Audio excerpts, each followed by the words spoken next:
NCAA football is nearing the playoffs, and basketball is just getting started. There are a lot of new faces on some of our favorite teams, but how do these players get to their respective schools? Let's talk recruiting, or lack of recruiting. Here's one example, Aaron Rodgers of the Green Bay Packers. He's an NFL MVP, Super Bowl MVP, and perhaps the most key element to the Packers' offense. Rodgers was barely recruited out of his California high school. People were concerned about his small size. He only received a walk-on offer from the University of Illinois, so he chose to attend Bayou Community College in Oroville, California. That's a junior college, or JUCO.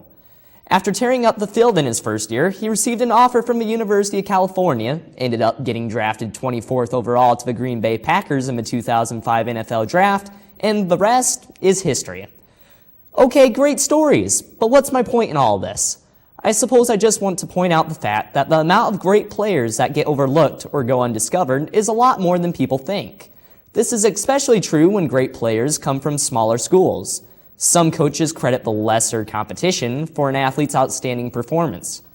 If coaches go after the all-league players from the big schools and the player ends up not doing much, the coaches can pull the, well, everyone else thought he or she would be good card.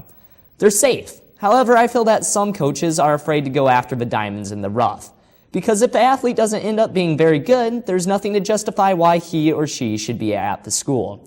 In my opinion, whether you come from a big school or a small school, it's all about your work ethic and desire. Those have nothing to do with the size of your school or your popularity. So to any athletes out there who are doubting their abilities, keep working. You have the control of how great you can be. For Coyote Sports, I'm Malachi Peterson.